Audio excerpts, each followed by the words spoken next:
Muito bem, vamos lá. Iniciando aqui então mais um dia dos nossos estudos.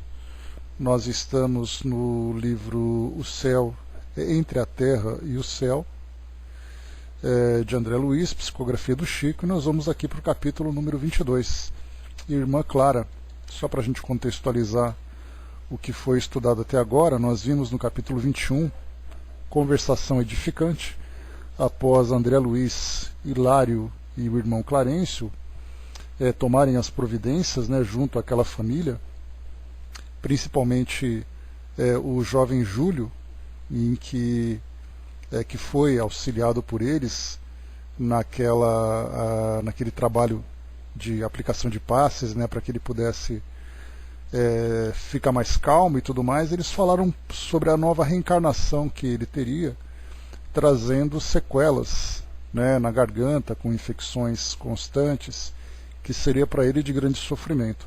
Então, depois de cada um ficar ali devidamente direcionado, aqueles que estão encarnados e desencarnados, no meio do caminho, voltando então para nosso lar, eles conversaram sobre essa questão do perispírito guardar essas impressões da nossa vida material e das nossas escolhas, trazendo ali as doenças, as sequelas, as limitações do nosso corpo físico. E numa dessas conversas, eles conversaram aqui, eles trouxeram, Hilário trouxe principalmente, falar sobre a importância, o papel das enfermidades na esfera humana. E André Luiz então trouxe uma dúvida bastante pertinente, inclusive. Não, aliás, na verdade, Hilário, ele colocou assim: conduzindo mais longe as próprias divagações, perguntou: imaginemos, contudo, um homem puramente selvagem a situar-se em plena ignorância dos desígnios superiores, que se confia a delitos indiscriminados. Terá nos tecidos sutis da alma as lesões cabíveis a um europeu supercivilizado que se entrega à indústria do crime? E a explicação aqui, resumidamente, é que o espírito, quando ele se encontra numa condição primitiva, ele não guarda as mesmas impressões que o espírito já evoluído, não na mesma intensidade, porque a quem muito foi dado, muito será cobrado, conforme aquela passagem do Evangelho. Então, uma pessoa que já se encontra instruída, bem desenvolvida, e ela comete um delito, o peso sobre ela é muito maior do que aquele que age por instinto. Então, pela força das circunstâncias, esses espíritos primitivos serão levados ao desenvolvimento, à evolução, pela dor naturalmente, sendo movido, mas é uma dor muito mais para impulsionar a evolução do que necessariamente atribuindo a ele uma grande responsabilidade, como acontece para um espírito já desenvolvido. Depois aqui eles falavam sobre a medicina, que no futuro consideraria as questões do espírito, para fazer o tratamento do corpo físico. E aqui depois o irmão Clarencio traz para nós, um dia o homem ensinará ao homem, consoante as instruções do divino médico, que a cura de todos os males reside nele próprio. É a questão da autocura que nós conversamos, E depois ele diz assim, importante essa passagem: a percentagem quase total das enfermidades humanas guarda a origem no psiquismo. Então nós criamos as próprias patologias, Bom dia, Andréa. E depois ele coloca, o orgulho, vaidade, tirania, egoísmo, preguiça e crueldade são vícios da mente, gerando perturbações e doenças em seus instrumentos de expressão. E aí depois aqui no final, cada um aqui seguindo o seu rumo, como foi colocado. Nosso domicílio, porém, estava agora à vista. Os raios dourados da manhã varriam o horizonte longínquo. Despediu-se o ministro paternal. Aquele era um dos momentos em que, desde muito, se devotava a ele a oração. Então esse foi o resumo aqui desse capítulo 21. Iniciando então o capítulo 22, Irmã Clara. Na noite imediata às experiências que descrevemos, o ministro convidou-nos a visitar a Irmã Clara, a quem pediria socorro em favor do esclarecimento de Odila. Aí nós lembramos, que Odila, ela é aquela irmã obsessora, a primeira esposa não era de Amaro, né? Então, e ela tinha se tornado obsessora de Zulmira. E conforme nós vimos lá num dos capítulos anteriores, a proposta de irmão Clarencio para poder esclarecer Odila era exatamente trazer um espírito de grande envergadura moral, com uma sabedoria, com aquele espírito maternal que levasse a ela os esclarecimentos e não a retirasse simplesmente pela força, principalmente considerando o endurecimento em que ela se encontrava, já que ela tinha se tornado obsessora por causa, nós lembramos, né, de Zulmira, que, negligenciando os cuidados com Júlio, acabou se tornando, né, responsável indireta pela morte do garoto por afogamento. E aí então ela acabou buscando essa vingança, Odila. E aí então a irmã Clara seria aquela irmã solicitada, né, para prestar essa assistência, para que ela fosse demovida dessa intenção de trazer esse prejuízo para aquela que ela considerava inimiga. Eu me sentia cada vez mais atraído para o romance vivo daquele grupo de almas que o destino enleara em suas teias. Se me fosse permitido, voltaria de imediato para junto de Mário Silva, rebelado, ou para junto de Amaro, paciente, a fim de observar o desdobramento da história, cujos capítulos jazem gravados nas páginas vivas de seus corações. Todavia, era necessário esperar. Então nós encontramos, né, todas aquelas personagens envolvidas naquela trama entre encarnados e desencarnados daquela história que tinha acontecido na época da Guerra do Paraguai, com todas aquelas idas e vindas, né, em busca de romances, né, e frustrações que acabaram acontecendo. E aí então foram suicídios, assassinatos, envenenamentos, perseguições, tudo isso envolvendo a trama de todas essas personagens. Enquanto buscávamos a intimidade de Clara, descia o luar em prateados jorros sobre a paisagem que se tapizava de flores. Com o cérebro preso às preocupações resultantes do trabalho que nos exigia atenção, algo indaguei de Clarencio quanto à cooperação que pretendíamos solicitar. Por que motivo rogaria a ele o concurso de outrem quando se dirigiria com tanto êxito à mente de Esteves e Armando reencarnados? Por que motivo, novamente aqui, rogaria ele o concurso de outrem quando se dirigira com tanto êxito à mente de Esteves e Armando reencarnados? Não lhes favorecera o retrocesso da memória até os recuados dias de luta no Paraguai? Por que não conseguiria doutrinar também a desditosa irmã enferma? Aqui então a pergunta que André Luiz fazia a si mesmo era se irmão Clarencio tinha conseguido resolver aquelas questões, né, de Esteves e Armando, um desencarnado, o outro desencarnado, e ele conseguiu com tanto sucesso resolver aquilo, por que ele não conseguiria fazer aquilo com Odila também? Né? Porque, a princípio, nós vimos inclusive isso no livro anterior que nós estudamos, que também, um dos orientadores dos trabalhos também tinha recorrido a essa assistência fora daquele grupo, numa situação específica. Então, para nós, dá a impressão de que todos os problemas são resolvidos a partir de um único recurso. E, na verdade, nós vemos aqui que, muitas vezes, para sensibilizar um coração endurecido, há a necessidade de uma força moral que, muitas vezes, aquele grupo não possui. Então, vamos entender aqui o que é colocado para nós pelo irmão Clarencio. O ministro ouviu-me tolerante e redarguiu: iludes-te, nem sempre doutrinar será transformar. Efetivamente, guardo alguma força magnética suficientemente desenvolvida, capaz de operar sobre a mente de nossos companheiros em recuperação. No entanto, ainda não disponho de sentimento sublimado, suscetível de garantir a renovação da alma.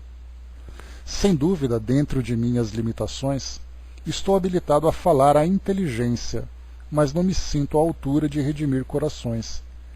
Para esse fim, para decifrar os complicados labirintos do sentimento moral, do sofrimento moral, é imprescindível haver atingido mais elevados degraus na humana compreensão. Então, como nós vemos aqui nessa passagem, a diferença que existe entre nós tocarmos o intelecto de alguém, levando esclarecimento, chamando a pessoa à razão, e trabalharmos o seu sentimento, que é algo muito mais profundo. E nós vemos essa incompatibilidade muitas vezes na psicologia que nós temos hoje, na medicina que nós temos hoje.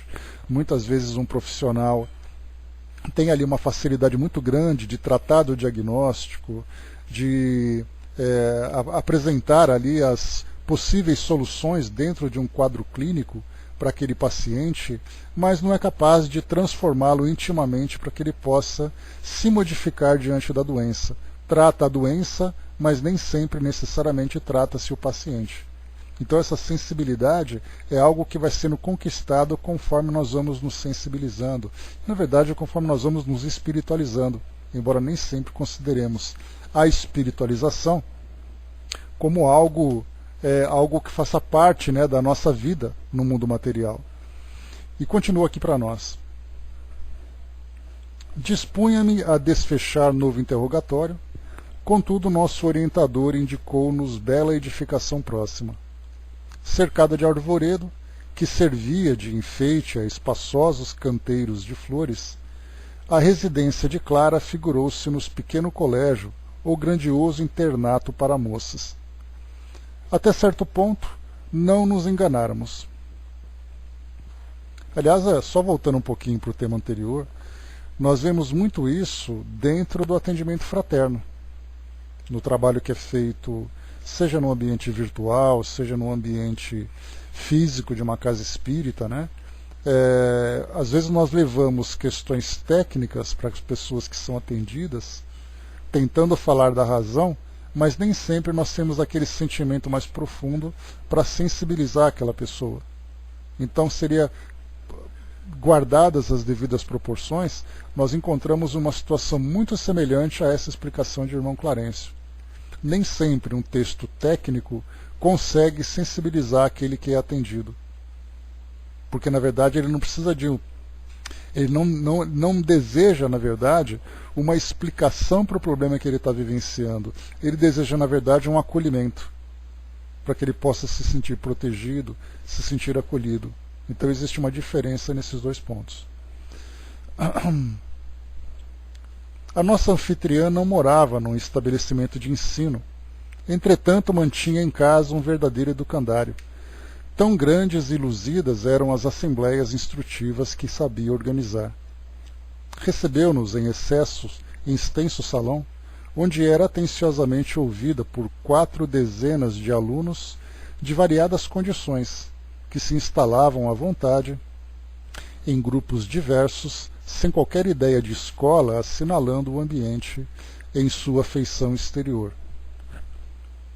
De olhos rasgados e lúcidos a lhe marcarem magnificamente o semblante com os traços aristocráticos do rosto emoldurados pela basta cabeleira, Clara parecia uma jovem Madonna, detida entre os melhores dons da mocidade e da madureza.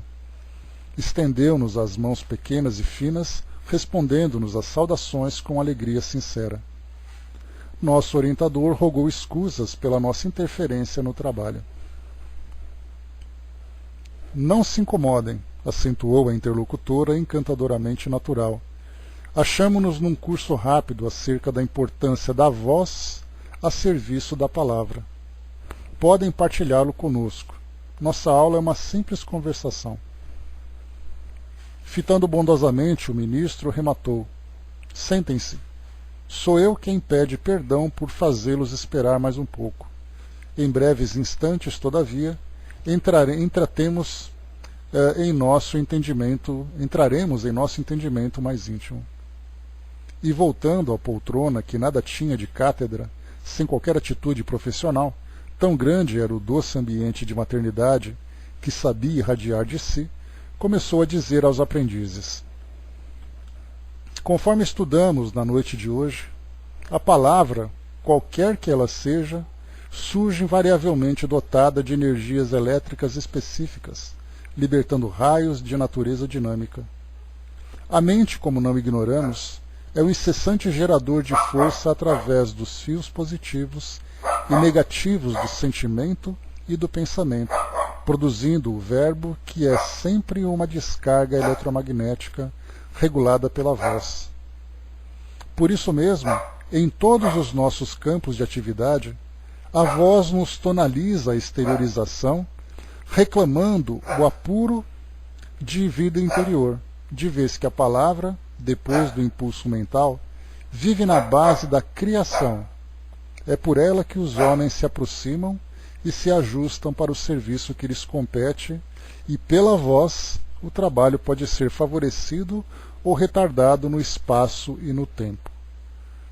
Antes da gente continuar aqui então, nós já vimos, textos reflexivos, bom dia soldado, textos reflexivos a respeito da palavra, a respeito da voz, que ela é capaz de transferir de um indivíduo para outro cargas de energias que têm um conteúdo positivo ou negativo, um conteúdo construtivo ou destrutivo. Porque, na verdade, a palavra e a ação são manifestações do pensamento. Então, nós transferimos para o outro aquilo que existe dentro de nós. E existe uma passagem curiosa a respeito do Chico, da vida pessoal dele, das experiências que ele tem, principalmente se relacionando com outras pessoas, quando ele então conversava com uma senhora que pedia atendimento, que ela queria uma psicografia de um ente querido, não me recordo se era filha, o filho dela, e aí então ele disse que não podia, que os espíritos que se manifestavam e tudo mais, e aí então ela começou a proferir ofensas, É até aquela história que ele levou uma cusparada no rosto, e ela começou então a dizer ali várias ofensas, chamando ele de charlatão e tudo mais, e aí então ela foi embora. E aí o Chico, claro, mesmo com toda a generosidade que normalmente ele apresentava, ele se sentiu ferido, se sentiu magoado por aquilo que aconteceu. Mas então, quando ele ia embora, Emmanuel chamou a atenção para que ele olhasse para trás e observasse aquela senhora, que então dizia todas aquelas ofensas. E aí então mostrava para ele, através da visão que ele tinha, da dupla vista que ele tinha, a qualidade das palavras que ela emitia. Então ele era capaz de ver cores. E ele via então aquela energia tão negativa que exalava daquela senhora enquanto ela dizia todas aquelas palavras. E essa é uma ilustração muito interessante quando a gente vê na vida pessoal do Chico aquilo que acontece conosco também, dependendo do conteúdo que nós utilizamos nas nossas palavras, nas nossas relações pessoais. E nós, infelizmente, estamos tão acostumados a lidar com futilidades, a lidar com vulgaridade nas nossas expressões, que a gente acha normal. E mais uma vez a gente evoca aquele tempo que nós conversamos sobre o momento que o nosso país vive, de redes sociais, de eleições, de conflitos ideológicos e tudo mais. A gente vê que num simples comentário que nós achamos natural, já que todo mundo faz, a gente nem percebe a carga que nós estamos imprimindo nas nossas expressões. E quando nós falamos em palavra, nós podemos falar na palavra falada ou na palavra escrita. Nas nossas relações pessoais, onde existe muitas vezes o desrespeito dentro dos nossos lares, nas nossas relações sociais, no trabalho, no meio acadêmico, no meio religioso, seja lá onde for, numa fofoca, num comentário destrutivo, a carga negativa que nós imprimimos em todas as nossas expressões, ela acaba sendo tão grande e infelizmente nós nos acostumamos com tanta facilidade a tudo isso que nós nem percebemos que isso faz parte agora da nossa natureza inferior. E esse é um dos motivos dos grandes constrangimentos que nós passaremos no plano espiritual, quando nós então percebemos o efeito das nossas palavras num ambiente sutil como é o ambiente do pensamento. E nos preparemos para isso. Muitas vezes nós teremos ali situações constrangedoras que nós teremos que pedir desculpas muitas vezes por ideias que nós lançamos com toda a naturalidade como nós fazemos aqui no mundo físico, mas no mundo espiritual tem um resultado diferente, né? O Soldado colocou: as pessoas se manifestam de acordo com o que são.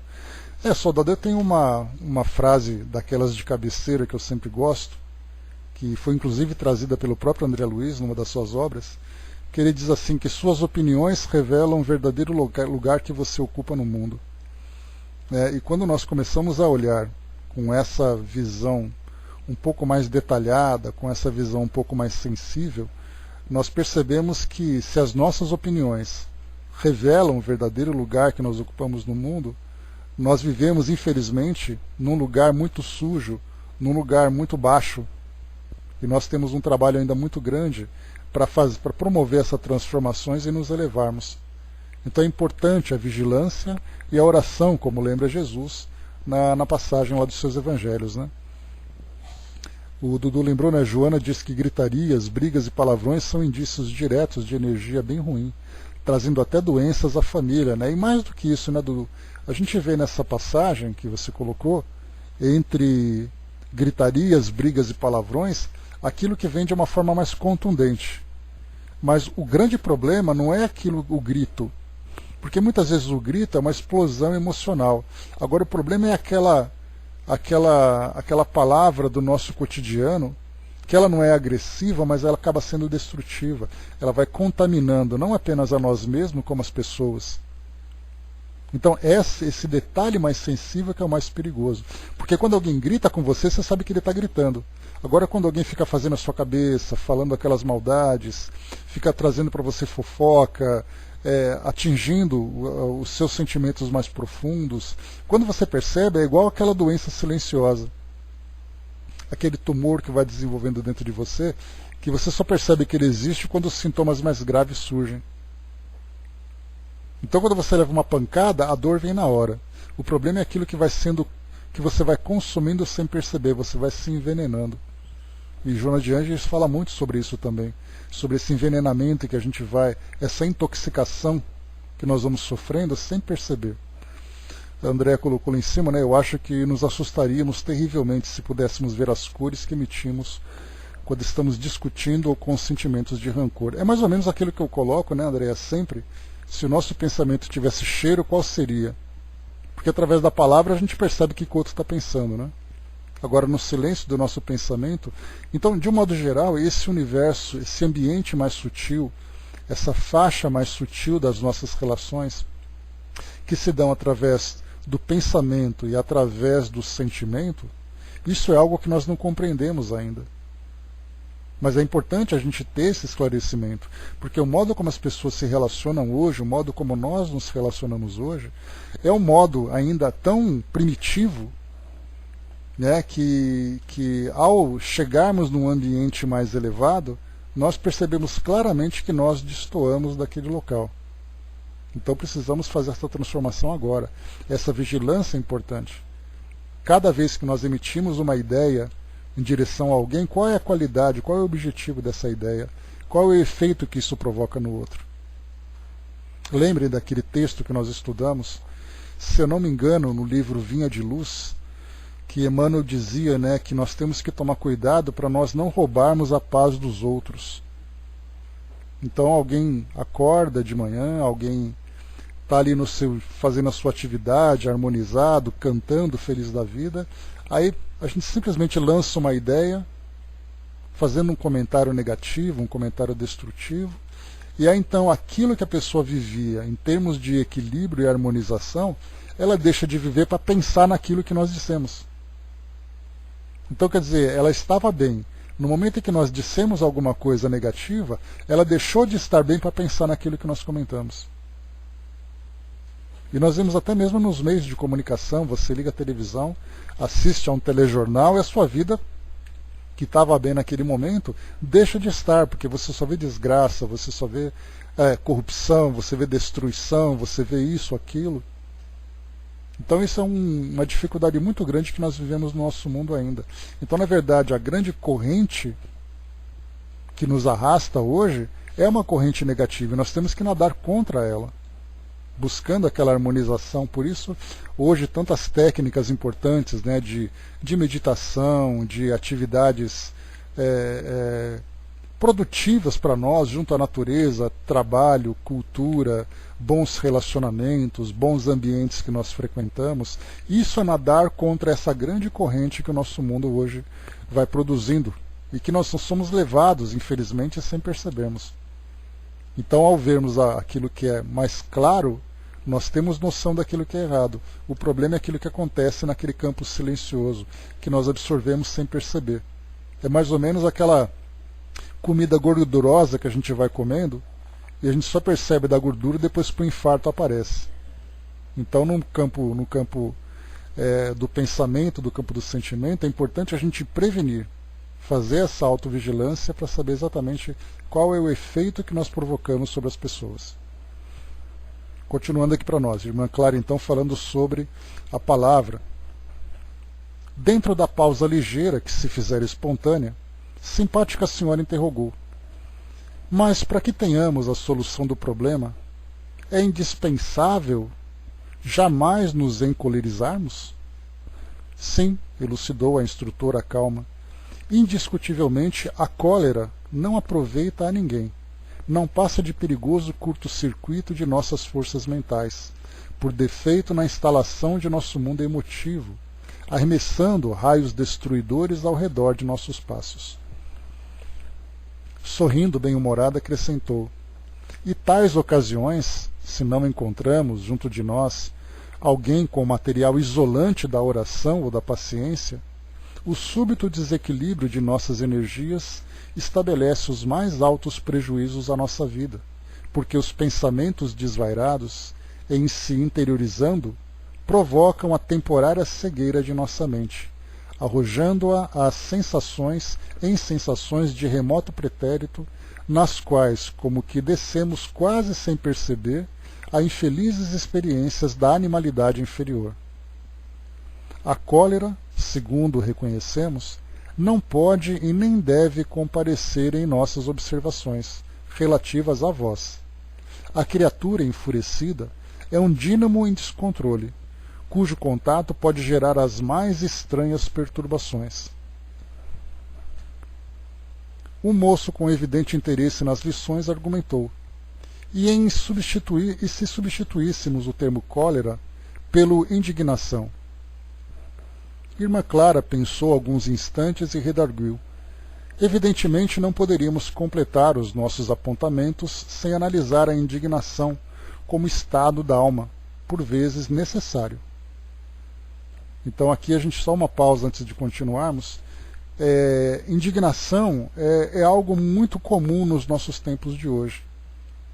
Aquela inconformidade, aquela não aceitação daquilo que acontece no nosso mundo, porque existe uma diferença entre você buscar essa harmonia interior e você se isolar da realidade que você vive. Aquele que se isola, na verdade, ele vive naquele mundo de faz de conta, porque estarmos encarnados no mundo de provas e expiações, sofrendo o efeito direto de todas essas perturbações que acontecem à nossa volta, eu não posso me isolar. Eu tenho que participar desse ambiente porque, afinal de contas, eu reencarnei nesse meio. Então eu tenho que fazer aquilo que é possível para melhorar o meu mundo íntimo e melhorar o meu mundo à minha volta, para trazer a minha colaboração para transformar esse mundo que nós vivemos num mundo melhor. Lembrando, claro, sempre que a nossa responsabilidade dentro desse contexto que nós vivemos é uma responsabilidade direta. Nenhum indivíduo reencarna num ambiente se ele não tem uma conexão com ele. Ele pode não ter uma conexão imediata ou uma conexão direta, mas certamente ele está envolvido por essa história. Vocês se lembram? As expiações coletivas que nós lemos lá no livro Obras Póstumas,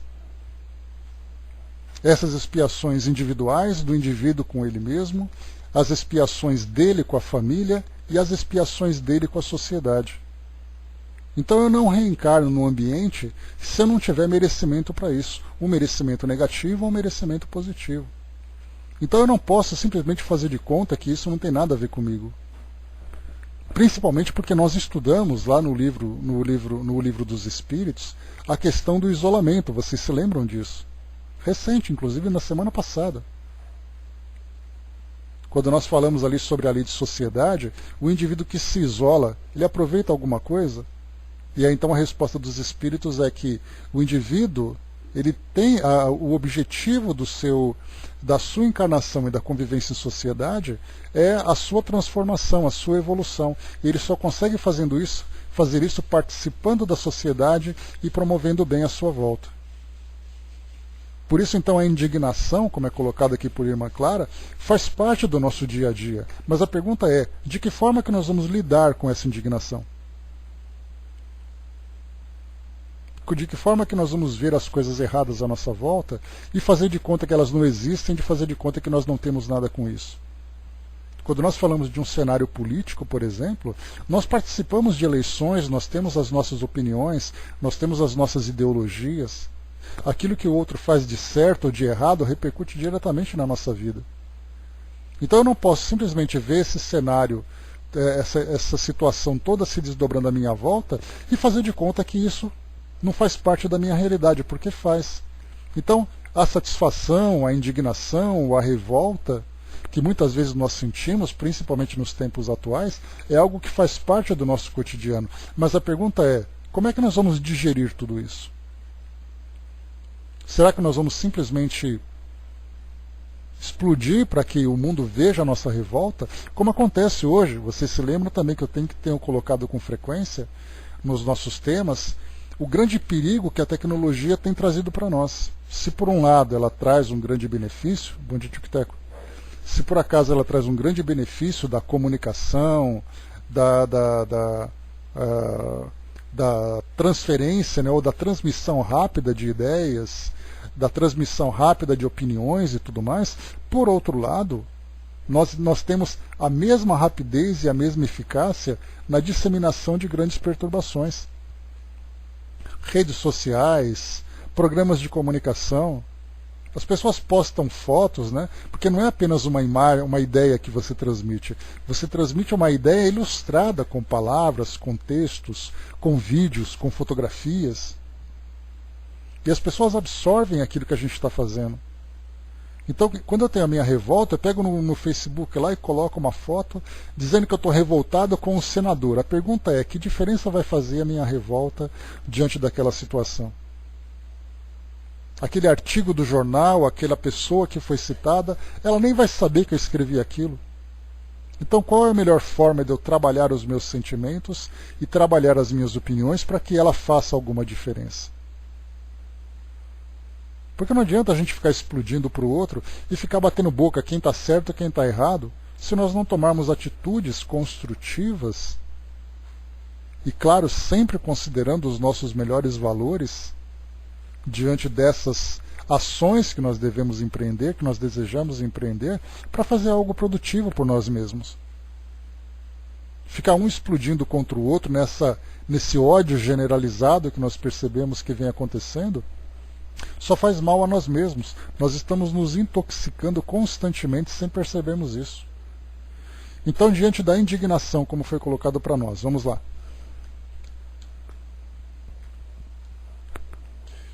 Então, e se substituíssemos o termo cólera pelo termo indignação?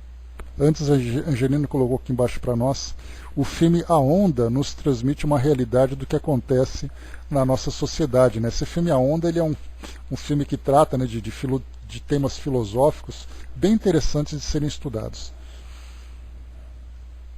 Efetivamente não poderíamos completar os nossos apontamentos sem analisar a indignação como estado d'alma, por vezes necessário.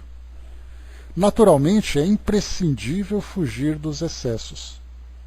Contrariar-se alguém a propósito de bagatelas e a todos os instantes do dia será baratear os dons da vida, desperdiçando-os de modo inconsequente sem o mínimo proveito para si mesmo ou para os outros.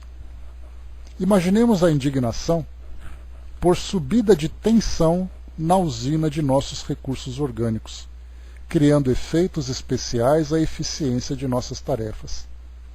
Nos casos de exceção, em que semelhante diferença de potencial ocorre em nossa vida íntima, não podemos esquecer o controle da inflexão vocal. Assim como a administração da energia elétrica reclama atenção para a voltagem, precisamos vigiar a nossa indignação, principalmente quando seja imperioso vertê-la através da palavra, carregando a nossa voz tão somente com a força suscetível de ser aproveitada por aqueles a quem endereçamos a carga de nossos sentimentos. É indispensável modular a expressão da frase como se gradua a emissão elétrica. Então perceberam aqui a orientação que ela trouxe? Indignar-se é natural. Compartilhar nossa indignação também é natural. O problema é a forma como isso acontece. Filtrar aquilo que nós estamos transmitindo, o melhor tom de voz, as melhores palavras. Não adianta ficar gritando, explodindo, xingando e fazendo e acontecendo, porque isso só vai causar muito mais tumulto e perturbação. E dentro desse campo sutil, nós estamos nos destruindo cada vez mais. Então há necessidade de nós mantermos esse equilíbrio, né? Nós poderíamos perguntar, como é que será que Chico Xavier ficava indignado? Será que ele ficava revoltado com alguma coisa? E quando ele ficava, né, provavelmente ele ficava, né, afinal de contas ele lidava com pessoas o tempo todo, pessoas das mais variadas condições emocionais e morais. A pergunta é, mas como é que será que ele reclamava de alguma coisa que estava errada? Não, certamente ele reclamava, né, Andréa? É impossível a gente colocar uma pessoa encarnada no nosso mundo e imaginar que ela fique constantemente neutra. Até mesmo Jesus no Evangelho, dentro daquela passagem dos vendilhões do tempo, quando Jesus então começou a chamar a atenção daqueles que vendiam dentro dos templos sagrados, né, até Jesus se indignou com aquilo tudo. Então imaginemos qual seria a resposta dessas nossas referências que nós temos hoje. Madre Teresa de Calcutá vendo os pobres nas ruas e as pessoas simplesmente fazendo de conta que elas não existem, será que ela não ficava indignada com esse comportamento? Ficava. Mas a pergunta é, como ela transmitia suas ideias? Como ela chamava a atenção das pessoas? Essa é a grande questão que nós temos que pegar como exemplo para nós. É um direito nosso, uma necessidade muitas vezes, manifestarmos as nossas opiniões. Agora a grande importância é qual é o tom correto, o tom adequado que nós podemos utilizar para fazer com que as nossas manifestações tenham um efeito positivo e não simplesmente sair gritando, quebrando tudo, revoltado. De revolta, nosso mundo está cheio, basta a gente perceber das tantas e tantas manifestações individuais e coletivas que nós vemos hoje. Pessoas que saem na rua, queimando ônibus, quebrando tudo, pichando paredes. Qual é o efeito disso tudo? Será que essa pessoa conseguiu produzir alguma coisa de útil? E aí então a gente vai pegando os melhores exemplos e tomando esses exemplos para nós como referências para as nossas ações. Continuando, vamos lá. Então, mais uma vez aqui, é indispensável modular a expressão da frase como se gradua a emissão elétrica. E ante a assembleia, que lhe registrava os ensinamentos com justificável respeito, prosseguiu depois de ligeiro intervalo. Nossa vida pode ser comparada a grande curso educativo, em cujas classes inumeráveis damos e recebemos, ajudamos e somos ajudados. A serenidade em todas as circunstâncias será sempre a nossa melhor conselheira, mas em alguns aspectos de nossa luta, a indignação é necessária para marcar a nossa repulsa contra os atos deliberados de rebelião ante as leis do Senhor. Essa elevada tensão de espírito, porém, nunca deve arrojar-se à violência e jamais deve perder a dignidade de que somos investidos, recebendo da divina confiança a graça do conhecimento superior. Basta, dentro dela, a nossa abstenção dos atos que intimamente reprovamos, porque a nossa atitude é uma corrente de indução magnética. E em torno de nós, quem simpatiza conosco geralmente faz aquilo que nos vê fazer. Nosso exemplo, em razão disso, é um fulcro de atração. Precisamos, assim, de muita cautela com a palavra nos momentos de tensão alta de nosso mundo emotivo, a fim de que nossa voz não se desmande em gritos selvagens ou em considerações cruéis que não passam de choques mortíferos que infligimos aos outros, semeando espinheiros de antipatia e revolta que nos prejudicarão a própria tarefa. Um amigo que acompanhava os ensinamentos com interesse invulgar perguntou respeitoso: Irmã Clara, como devemos interpretar as perturbações da voz, como, por exemplo, a gaguez ou a diplofonia? Aqui ela vai depois tratar de uma outra questão, de perturbações da voz, trazendo para nós a ideia de consequência daquilo que os indivíduos vivem. Aqui em cima, então, como ela disse para nós, precisamos de muita cautela com a palavra, a fim de que nossa voz não se desmande em gritos selvagens. E aqui em cima ela coloca assim também: em torno de nós, quem simpatiza conosco geralmente faz aquilo que nos vê fazer. Nosso exemplo, em razão disso, é fulcro de atração. Então eu lembro aquela passagem que eu sempre comento com vocês também, que diz assim, muitas vezes nós somos o único evangelho que uma pessoa leu na vida. E a leitura dela se faz através da observação das nossas ações.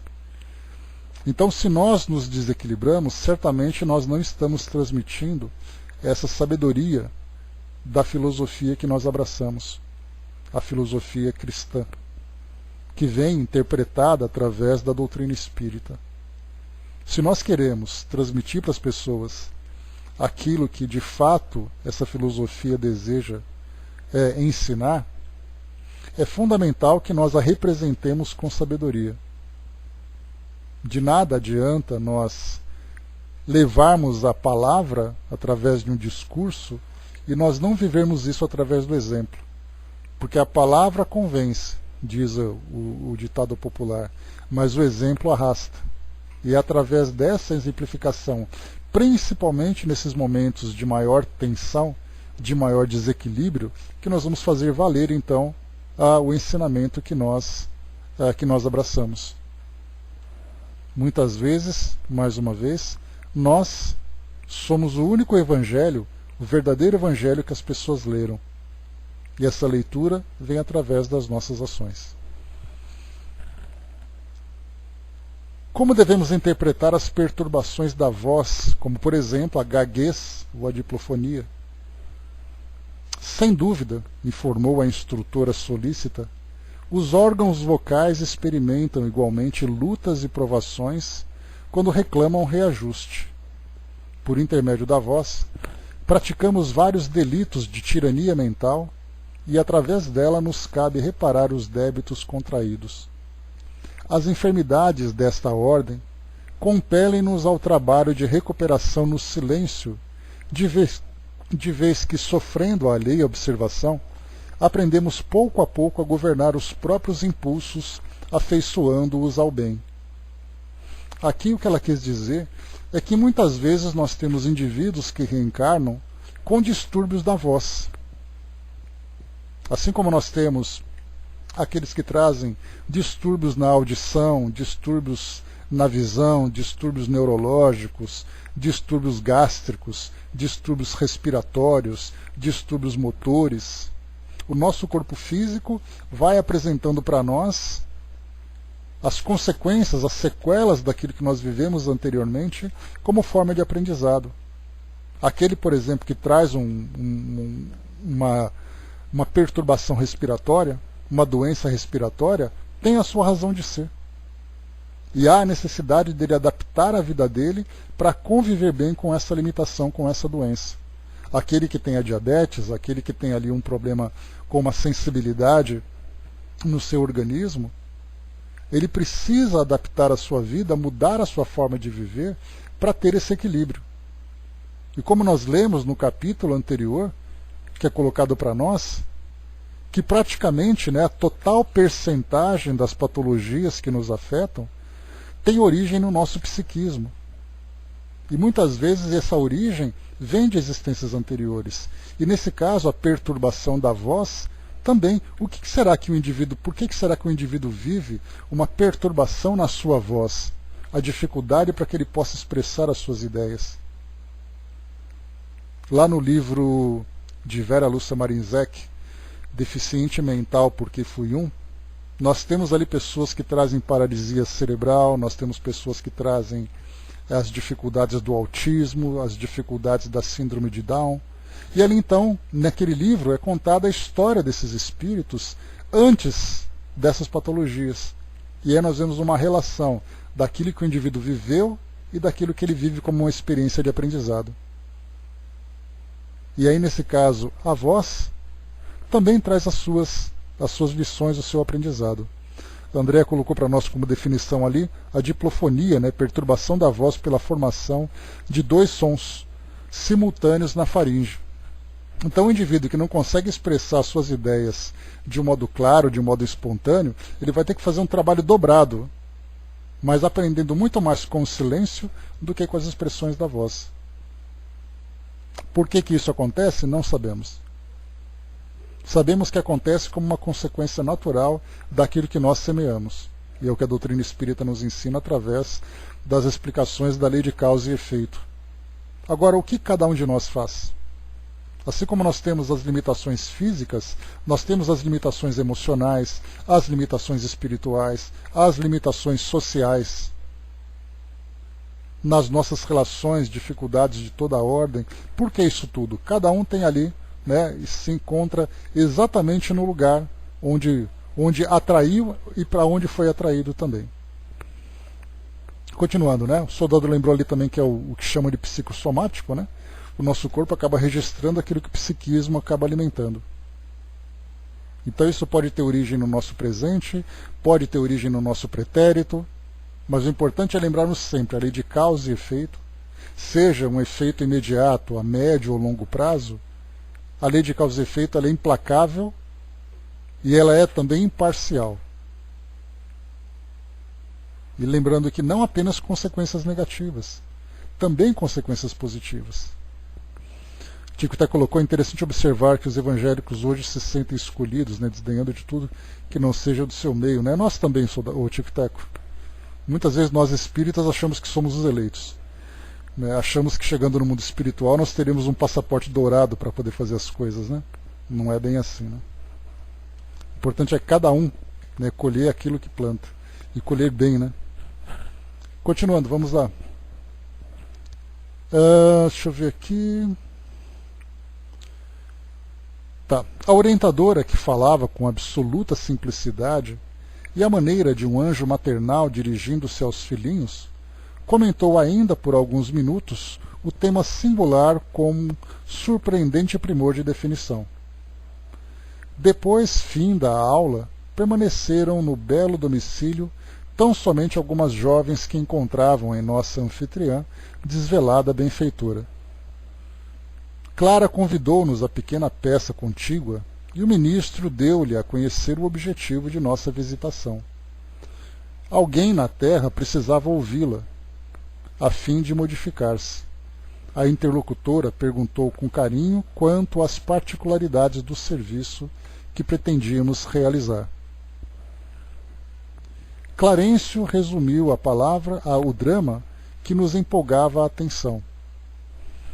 Quando se inteirou de que a amargurada mulher deveria renunciar ao companheiro que permanecia na terra, vimos imensa compaixão se lhe estampar no rosto. Seus olhos enevoaram-se de lágrimas que não chegaram a cair. Compreendi que a nobre instrutora, aureolada de soberanos valores morais, trazia consigo profundas mágoas e manifestas. Certamente buscávamos reconforto para um coração infeliz, num coração que talvez estivesse padecendo ainda mais. Pobre criatura, disse a orientadora comovida, e afirmando-se com tempo bastante para ausentar-se, acolheu-nos o apelo e dispôs a seguir-nos generosamente. Então, embaixador, bom dia.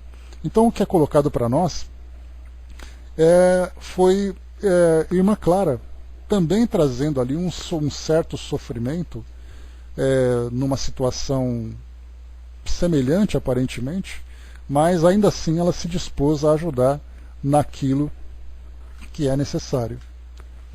E continua para nós aqui a história. Capítulo 23, apelo maternal. A paisagem doméstica na residência de Amaro não mostrava qualquer alteração. Zulmira, atormentada por Odila, que realmente lhe vampirizava as forças, jazia no leito apática e desolada, como estátua viva de angústia e medo, escutando o vento que os unia lá fora. Mais magra e mais abatida, exibia comovedoramente a própria exaustão. Irmã Clara, depois de expressivo entendimento com o nosso orientador, solicitou que nos mantivéssemos a pequena distância, e abeirando-se da genitora de Evelina, que tanto quanto a enferma não nos percebia a presença, alongou os braços em prece. Aqui então, antes da gente continuar, a gente lembra aqui, né, que no começo da nossa história, Evelina fez uma prece, né, em prol da família, pedindo para que a mãe, desencarnada, ajudasse a família a se sustentar, a se manter estruturada. Como a mãe se encontrava nesse desequilíbrio, essa prece foi atendida pelo grupo de irmão Clarencio. Então, Odila era a obsessora da madrasta Zulmira encarnada.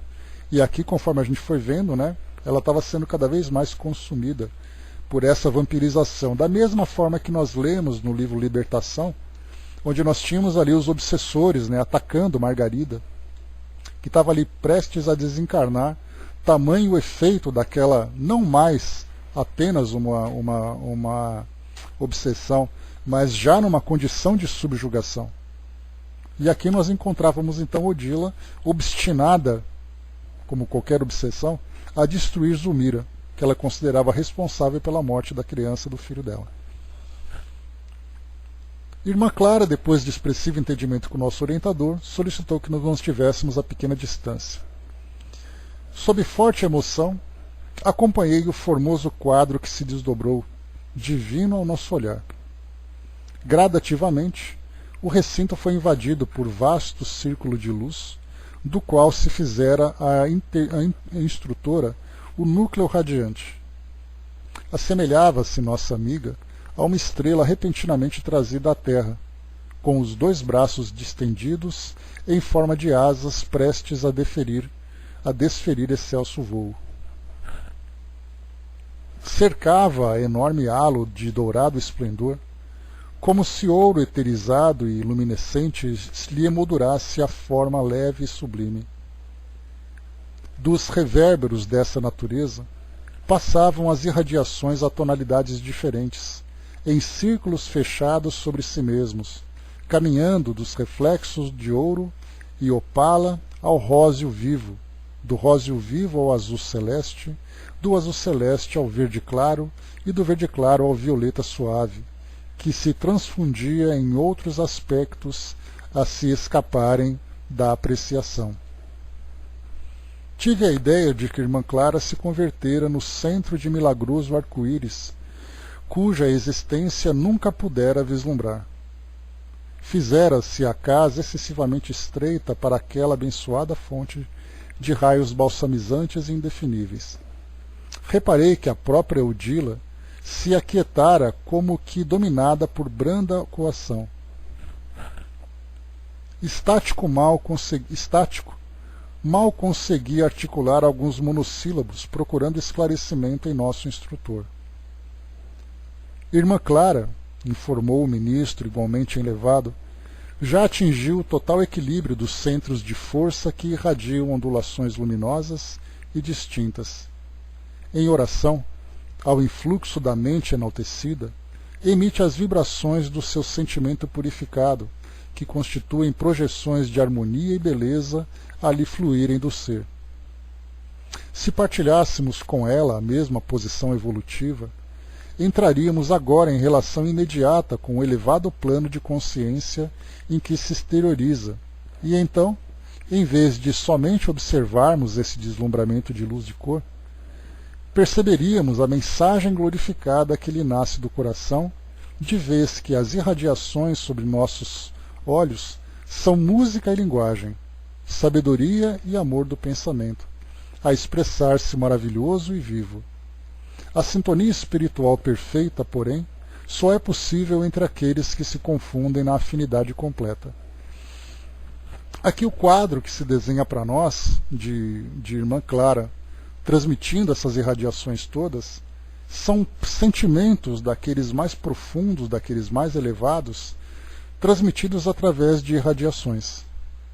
Provavelmente, viu, Andréia? E aliás é muito interessante, a gente vê muitos dos relatos de pessoas que estiveram, por exemplo, junto de Chico Xavier, ou junto de Madre Teresa, ou até mesmo junto do Papa Francisco, né, para os católicos, uma referência importante, mas o fato de você estar simplesmente na presença já é o suficiente para que você se desmanche em lágrimas, que você se torne completamente submisso àquela irradiação. Então, para nós, embora nós não tenhamos esse grande poder de irradiação dos nossos sentimentos mais puros, nós somos capazes de perceber isso num abraço entre pessoas que se amam, dentro de uma família, dentro de uma relação afetiva, dentro de uma relação amistosa.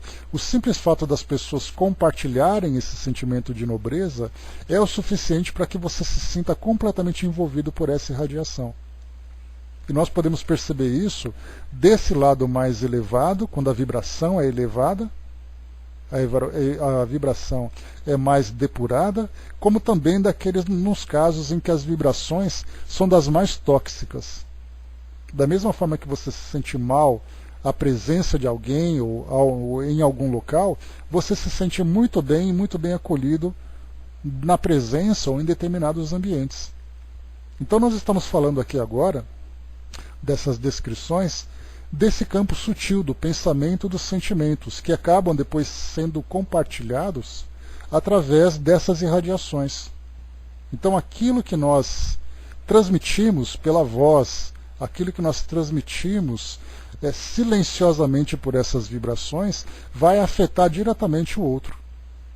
Aqui nesse caso nós encontramos então Irmã Clara, como foi descrita aqui pelo irmão Clarencio, um espírito que já conseguiu sublimar os seus sentimentos antes de que ela emitisse qualquer palavra para conversar com Odila, que é a nossa irmã desequilibrada aqui, que atua infelizmente como uma obsessora.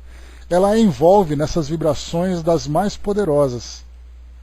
Então essa submissão é algo que vai nos afetar diretamente. Ou nesse caso, para a irmã Odila, algo que vai afetá-la diretamente.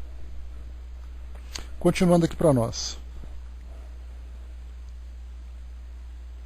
A sintonia espiritual perfeita, porém, só é possível entre aqueles que se confundem na afinidade completa. A mensageira transfigurada parecia mais bela.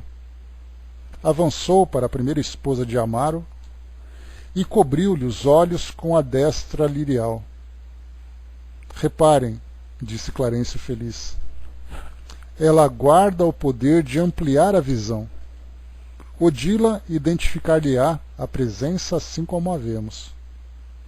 Com efeito, vimos que a genitora de Evelina, tocada por aqueles dedos celestes, proferiu um grito de encantamento selvagem e caiu de joelhos. Naturalmente ofuscada pelo brilho de que se envolvia a visitante inesperada, começou a chorar suplicando. Anjo de Deus, socorre-me, socorre-me. Odila, o que fazes? Perguntou a emissária, com inesquecível inflexão de ternura. Estou aqui vingando-me por amor. Haverá, porém, algum ponto de contato entre amor e vingança? Indicando timidamente a triste companheira que jazia acorrentada no leito, Odila tentou conservar a atitude que lhe era característica, exclamando cruel. Devo alijar a intrusa que me assaltou a casa. Esta miserável mulher tomou-me o marido e assassinou-me o filhinho. Quem ama faz justiça pelas próprias mãos. Pobre filha, revidou Clara, abraçando-a. Quem ama semeia a vida e a alegria, combatendo o sofrimento e a morte.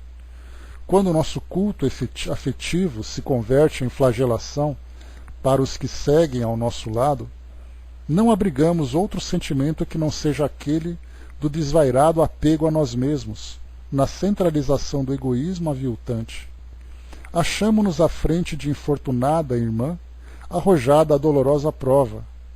Não te dói vê-la derrotada e infeliz?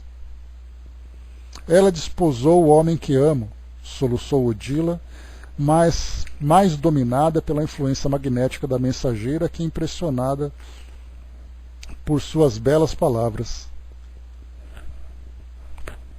Só um instantinho.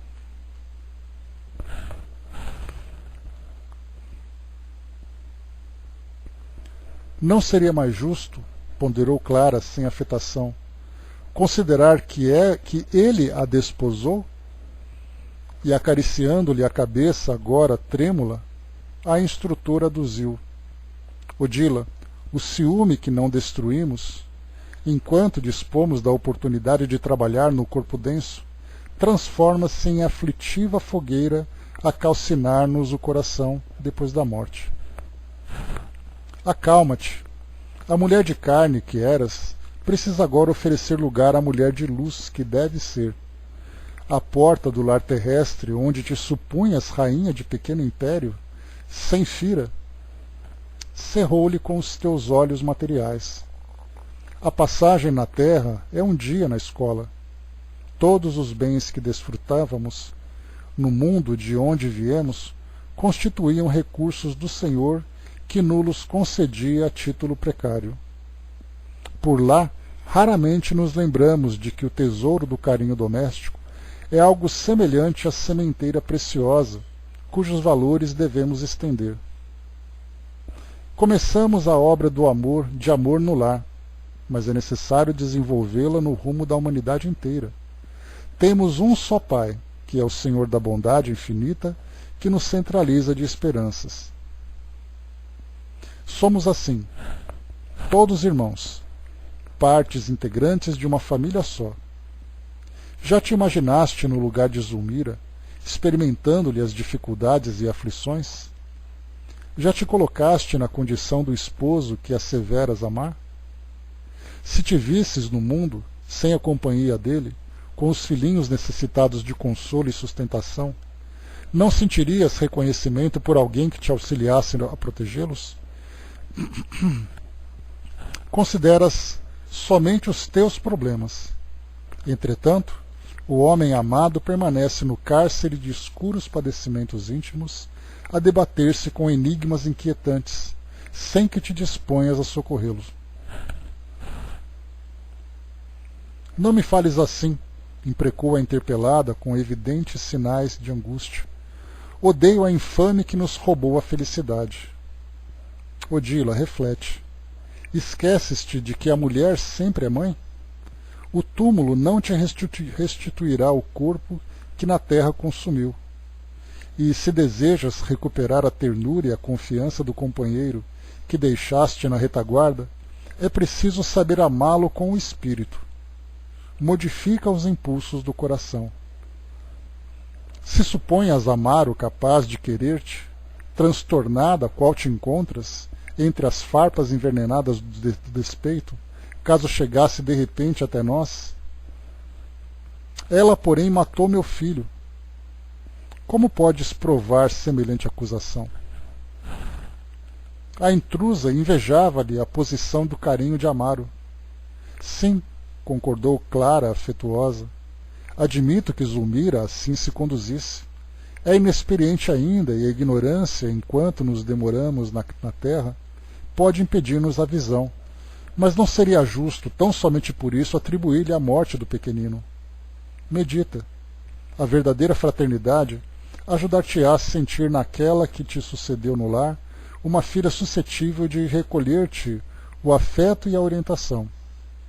Em lugar de forjares uma inimiga na sinistra bigorna da crueldade, edificarás uma dedicação nobre e leal para enriquecer-lhe a vida.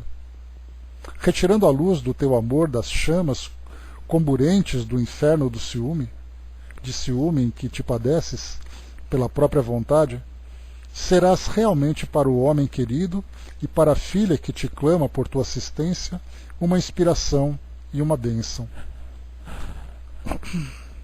Talvez porque Odila, quase vencida, simplesmente chorasse, a mensageira afagava-lhe os cabelos, acrescentando: sei que sofres igualmente como mãe atormentada.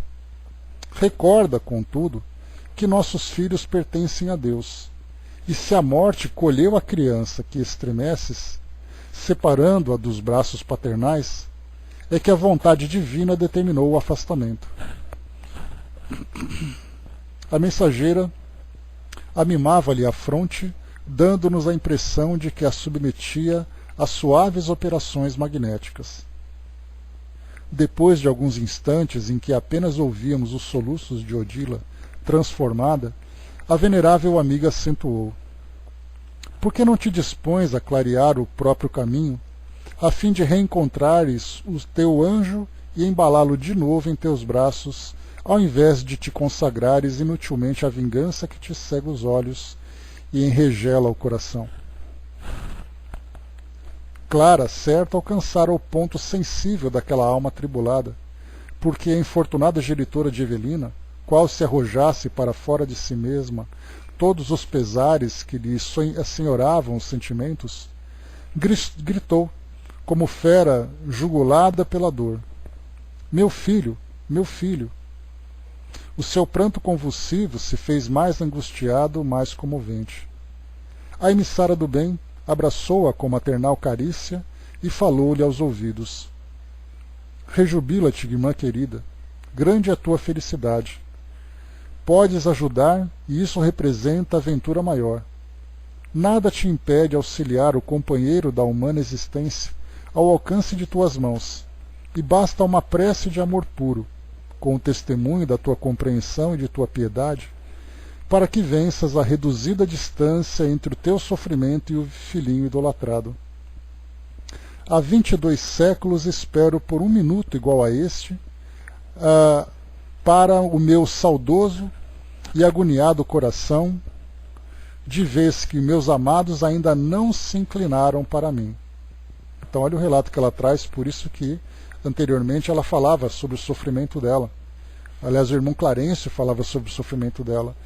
22 séculos que ela espera para que os entes queridos com quem ela se relacionou no passado se voltem para ela da mesma forma que agora Odila se transforma. E assim como nós vimos também lá no livro Libertação, Gregório, que durante muito tempo ficou preso naquela condição de líder daquele grupo de obsessores, daquele grupo de espíritos perturbados, até que naquele momento oportuno, com o trabalho que foi feito, ela conseguiu então sensibilizá-lo.